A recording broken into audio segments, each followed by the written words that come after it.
Tentunya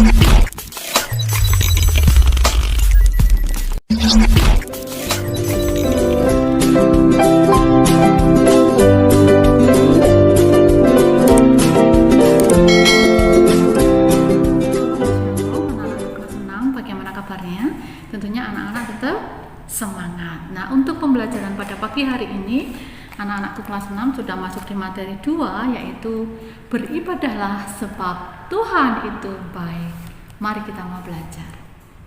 Kebaktian terdiri dari beberapa unsur, misalnya doa, pujian, kemudian penyampaian firman Tuhan atau khotbah, ada kesaksian, kemudian persembahan, dan juga warta gereja. Nah, warta gereja ini adalah pengumuman yang disampaikan oleh gembala sidang atau pendeta di gereja tersebut setelah selesai ibadah, gitu ya. Nah, ciri ibadah Kristen itu ada 3. Yang pertama, bersifat dialogis, ya. Dalam ibadah Allah berbicara dan mendengarkan. Manusia mendengarkan dan merespon Allah dalam kata dan perbuatan dengan pertolongan Roh Kudus. Respon tersebut diwujudkan dalam pujian, doa, kemudian pengakuan dosa, kesaksian, dan persembahan.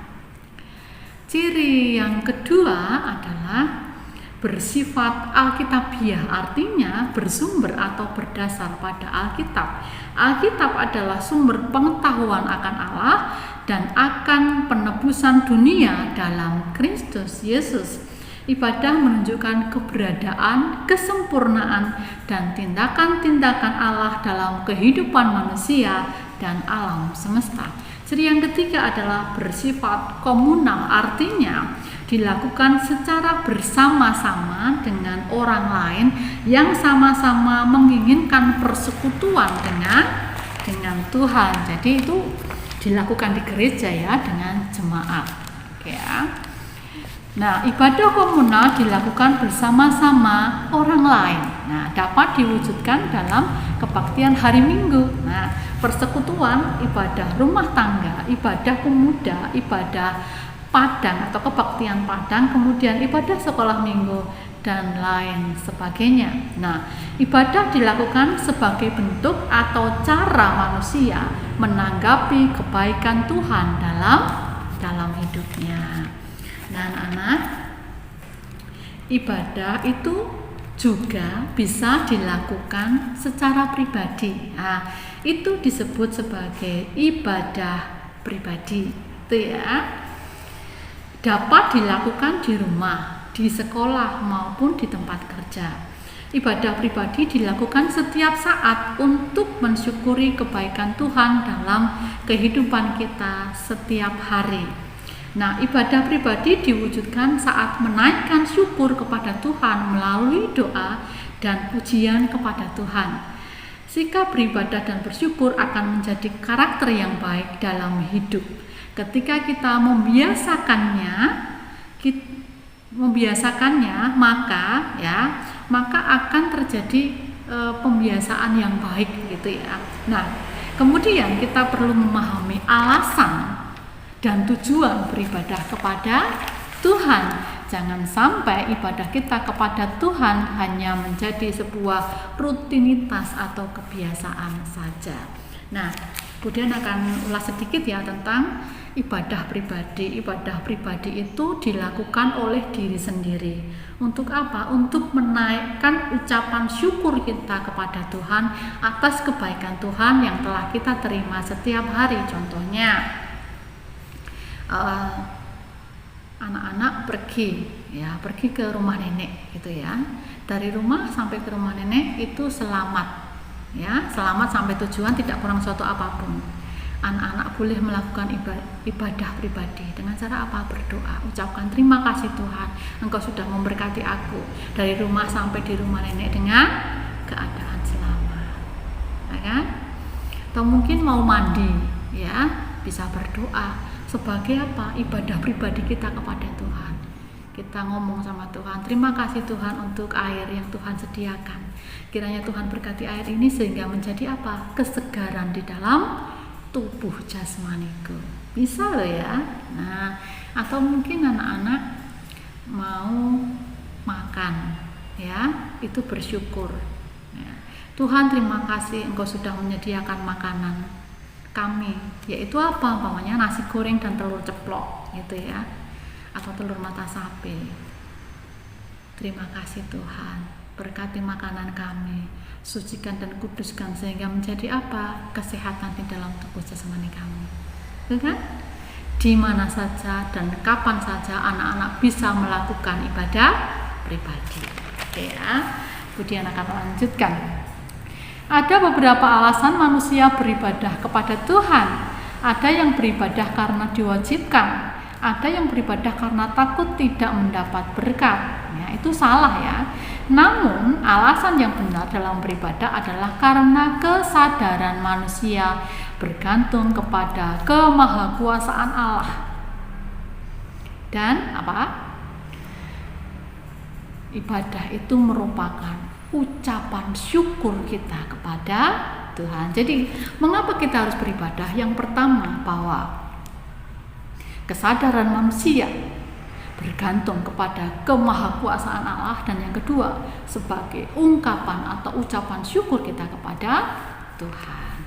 Nah, putus hubungan manusia dengan Tuhan disebut mati rohani. Jadi, yang disebut mati rohani itu adalah terputusnya hubungan dengan Tuhan. Ya, jadi manusianya ini masih hidup, masih bisa hahaha ke sana kemari. Tetapi yang mati adalah rohnya. Karena apa? Karena hidup jauh dari Tuhan. Nggak mau lagi berdoa, nggak mau lagi membaca firman Tuhan, nggak mau lagi beribadah, hidup semau gue, ya, hidup tidak tertib, suka-suka dia gitu. Maka apa? Maka rohnya lama kelamaan mati. Karena apa? Tidak ada komunikasi, tidak ada hubungan dengan Tuhan, jadi terputus. Nah, itu namanya apa? Mati rohani. Oke, yuk kemudian lanjutkan. Nah, dalam ibadah yang kita lakukan, kita merasakan kehadiran Allah di dalamnya. Jadi kalau kita beribadah itu harus apa? Fokus. Fokus kepada siapa? Kepada Tuhan Allah. Jangan kita beribadah tapi pikiran kita jalan-jalan, gitu ya. Pokoknya kita mengikuti ibadah online ya. Tapi pikiran kita jalan-jalan. Habis ini mau makan apa ya? Ayam goreng apa nasi goreng ya? Mama udah sediakan apa? Itu pikiran kita jalan-jalan, nggak fokus. Nah, itu nggak boleh. Padahal kalau kita beribadah kepada Tuhan, itu kita menghadap kepada Raja yang agung. Nah, kalau kita menghadap Raja yang agung, ya, Allah yang mulia, bagaimana sikap kita? Apa hanya sak-sae? Enggak kan? Mesti harus yang rapi, yang sopan, menghormati akan Allah. Karena Allah hadir di situ ketika kita sedang beribadah, walaupun secara online, gitu ya. Kalau berdoa, ya lakukan dengan sungguh-sungguh. Jangan berdoa melek sana, tengok sini. Nah, itu namanya nggak fokus. Memuji Tuhan asal-asalan saja, ya, asbun, asal bunyi. Nah, itu namanya bagaimana? Ya, nggak bagus. Dan itu secara tidak langsung itu tidak menghargai kehadiran Allah di situ ketika kita sedang ibadah, itu ya. Nah, Tuhan hadir melalui apa? Roh Kudus, ya kan? Roh Kudus itu hadir di dalam kehidupan kita. Setiap hari kita dibimbing oleh Roh Kudus, diingatkan oleh Roh Kudus. Supaya apa? Supaya hidup kita ini menjadi tertib. Supaya hidup kita ini menjadi apa? Menjadi harmonis. Karena apa? Ada hubungan kita dengan Tuhan melalui doa. Nah, doa itu anak-anak ya merupakan nafas iman atau nafas orang percaya, nafas orang beriman.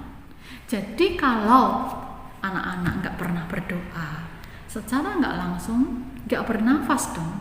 Maksudnya apa? Tak ada hubungan dengan Tuhan. Bukan berarti kita nggak bernafas, enggak, tetapi maksudnya itu tidak ada hubungan, nggak ada komunikasi dengan Tuhan. Karena apa? Karena alat untuk berhubungan dengan Tuhan itu adalah apa?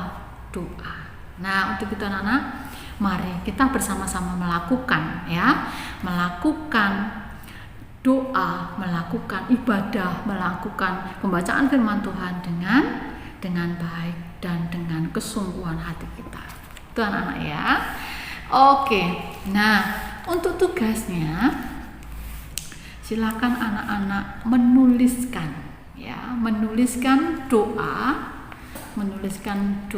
untuk orang tua dan guru.